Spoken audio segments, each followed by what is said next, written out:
नमस्कार दोस्तों, कैसे हैं आप लोग।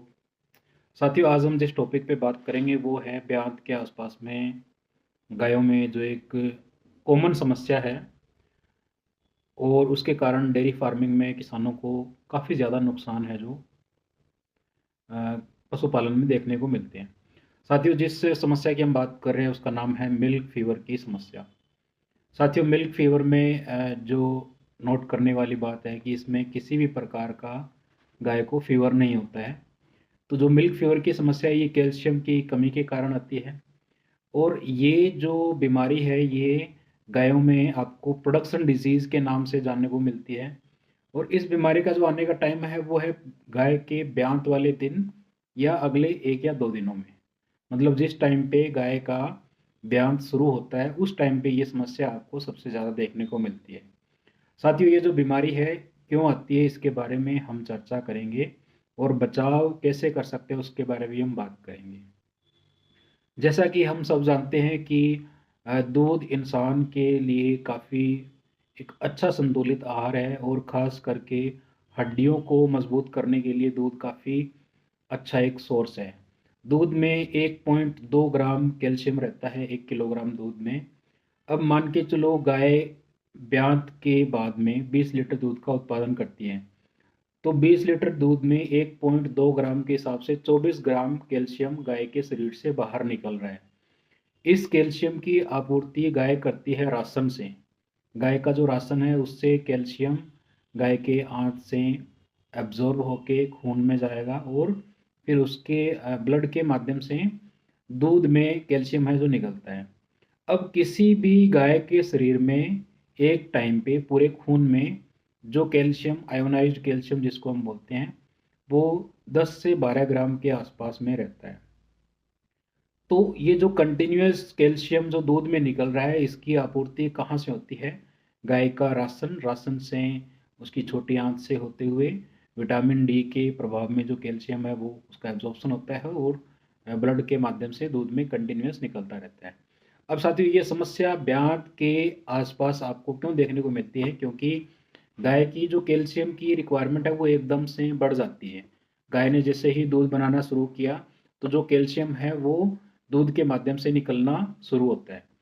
अब साथियों, अगर यहाँ पे जो ये जो बीमारी का कारण है वो है गाय की जो हार्मोनल प्राइमिंग है वो अगर सही तरीके से नहीं है तो कैल्शियम की समस्या आपको ज़्यादा देखने को मिलती है।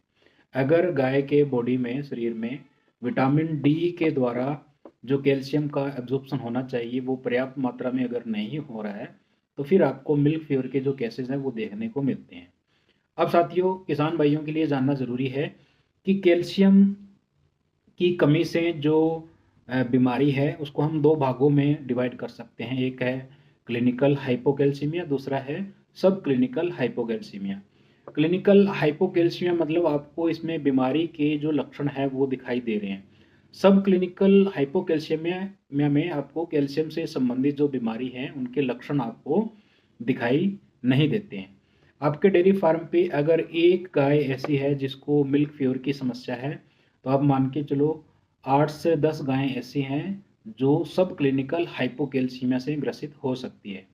अब हाइपोकैल्सीमिया की या कैल्शियम की कमी के कारण गाय का जो दूध का उत्पादन है उस पर विपरीत प्रभाव पड़ता है, इम्यून सिस्टम कम हो जाता है।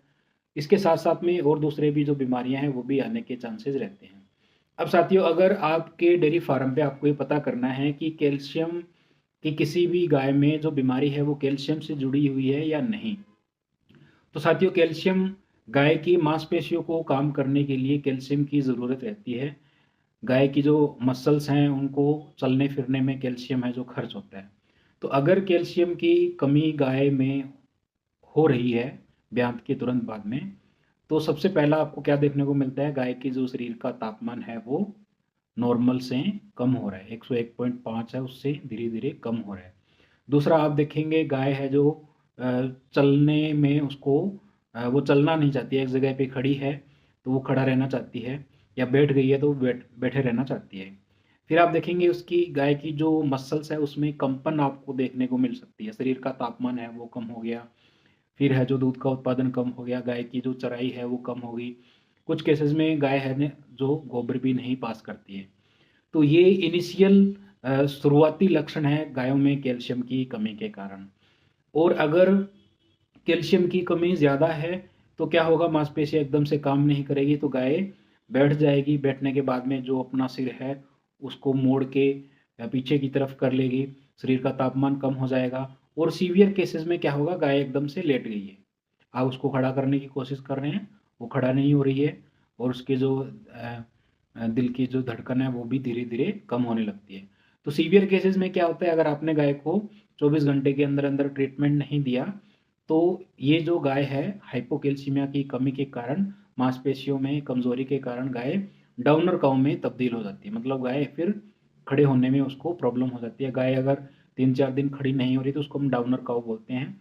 और अगर गाय डाउनर काउ की सिचुएशन में है तो उसको फिर ट्रीटमेंट से खड़ा कर पाना काफ़ी जो मुश्किल भरा काम रहता है। तो साथियों, आपको यहाँ पे क्या देखना है, कैल्शियम की कमी के कारण जो लक्षण हैं जैसे मैंने आपको बताए, उनको अगर आप गौर करेंगे, उनको अगर आप देखेंगे, गाय में ऑब्जर्व करेंगे तो आपको अच्छा लाभ मिलेगा। आप गाय को सही टाइम पे ट्रीटमेंट करवा सकते हैं। तो इसके बाद में अगर हम बात करें कि ये जो बीमारी है हाइपोकैल्सीमिया, कैल्शियम की कमी के कारण बीमारी है, इसको हम प्रोडक्शन डिजीज बोलते हैं। दूध के उत्पादन के समय में ये बीमारी है जो आपको देखने को मिलती है। इस बीमारी को हम अपने पशुपालन में कम कर सकते हैं। पशुपालन में इस बीमारी को कम करने के लिए आपको गाय का जो ब्याज से पहले का टाइम है, 2 महीने का पहले का टाइम, उसमें आपको स्पेशल जो खुराक है वो देनी चाहिए।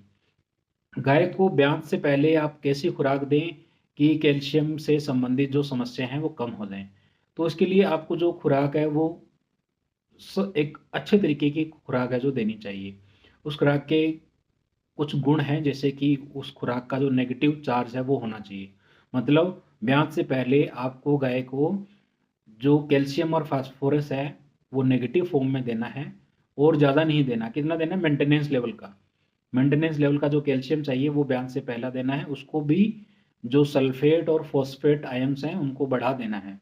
तो उससे क्या होगा, जो डाइट्री केटाइन एनायन डिफरेंस है वो नेगेटिव हो जाएगा। तो गेट नेगेटिव बिफोर काविंग, मतलब ब्याज से पहले डीकेड लेवल है वो नेगेटिव होना चाहिए, और ब्याज के बाद में जो डीकेड लेवल है वो प्लस होना चाहिए।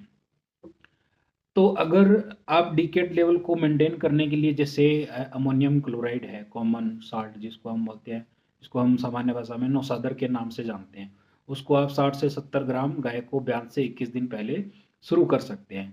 तो उससे क्या होगा, जो डीकेड है वो नेगेटिव हो जाएगा, और फिर उससे जो कैल्शियम से संबंधित जो बीमारियां हैं उनको आप कम कर सकते हैं। फिर ब्याज के आसपास में कभी भी आपको गाय के राशन को एकदम से आपको उसमें चेंज नहीं करना है। फॉर एग्जांपल, आपने अगर गाय को एकदम से ब्याज के बाद में दलिया वगैरह शुरू कर दिया तो उससे क्या होगा, गाय का जो र्यूमेन का पीएच है वो एसिडोसिस में एसिडिक कंडीशन हो जाती है, और एसिडिक कंडीशन में भी जो आप मान के चलें भी हाइपोकैल्सीमिया के जो केसेस हैं वो बढ़ते हैं। तो आपको गाय के ब्याज के आसपास में राशन में एकदम बदलाव करने से बचना है। फिर उसके बाद में ये जो बीमारियां हैं ये ज़्यादा उम्र के जो पशुओं में आपको ज़्यादा देखने को मिलती हैं। तो आप ब्याज से एक दिन पहले और ब्याज वाले दिन जो मुंह से जेल, गाय को कैल्शियम जेल होती है वो आप दे सकते हैं। आपको और सावधानी क्या रखनी है, ब्याज से पहले आपको मिनरल मिक्सर 1 महीने बंद रखना है। गाय को मिनरल मिक्सर आपको नहीं देना है, और जो डाइट देनी है वो डाइट्री केटाइन एनाइन डिफरेंस की जो नेगेटिव डाइट है वो देनी है। मतलब नौसादर आपको 60 से 70 ग्राम एक गाय को रोज़ाना देना है। तो साथियों, ये जो हाइपोकैल्सीमिया की समस्या है, अगर गाय में ब्याज के टाइम पे कैल्शियम की कमी हो जाती है तो उससे फिर गाय है जो सही टाइम पे जेर नहीं गिराती है, तो मेट्राइटिस के चांसेस बढ़ते हैं। उसके बाद में अगर कैल्शियम की कमी है तो इम्यून सिस्टम गाय का भी कमज़ोर हो जाएगा, और अगर कैल्शियम की कमी है तो गाय कई बार गाय के थनों से जो दूध है अपने आप निकलने लगता है। तो मतलब गाय के शरीर में कैल्शियम की कमी बहुत सारी दूसरी समस्याओं को लेके आती है, गेटवे ऑफ डिजीजेज इसको हम बोलते हैं। मतलब एक मिनरल की कमी से बहुत सारी बीमारियां आपके गाय में जो आ रही है। और अगर गाय का ब्याज के आसपास में डिस्टर्बेंस आती है तो फिर आपको काफ़ी ज़्यादा आर्थिक नुकसान है जो देखने को मिलते हैं। तो साथियों, गायों में आपको कैल्शियम की डेफिशिएंसी से होने वाली मिल्क फीवर से बचाने के लिए ब्याज से पहले मिनरल मिक्सर आप न दें, मीठा सोडा बंद कर दें, बरसीम वगैरह कम करें। साइलेज अगर आप दे रहे हैं तो उसके साथ में आपको नौसादर ज़रूर डालना है, डीकेड युक्त डाइट देनी है। ब्यांत के आसपास में अगर पशु की ज़्यादा उम्र है तो आपको कैलबजेल देना है। और नेगेटिव जो राशन जैसे रहता है, मतलब जो राशन एसिडोसिस काज करता है, जैसे कि दलिया वगैरह, वो अवॉइड करना चाहिए उस टाइम पे। और जो लक्षण बताए मैंने गायों के शरीर से जुड़े हुए, उनको आप पहचान करके सही टाइम पे अगर आप ट्रीटमेंट करवाएंगे, जितना जल्दी ट्रीटमेंट करवाएंगे उतना ही आपको अच्छे रिजल्ट मिलेंगे। ट्रीटमेंट में इसमें CBG 23% जो कैल्शियम बोरोग्लूकोनेट रहता है वो IV आप 400 से 800 ml गाय के वजन के हिसाब से डॉक्टर की सलाह से आप ट्रीटमेंट करवा सकते हैं। तो साथियों, इस ये जो बीमारी है इसको आप कम कर सकते हैं अपने पशुधन में, और कम करने के लिए आपको जो अच्छा अच्छा राशन है वो गायों को देना चाहिए, और बीमारियों के लक्षण हैं वो भी आपको पता होना चाहिए। तो मैं उम्मीद करता हूँ आपको ये जानकारी है जो अच्छी लगी है, और अगर आप ऐसी जानकारी और चाहते हैं तो चैनल को लाइक करें, शेयर करें और सब्सक्राइब करें। Thank you.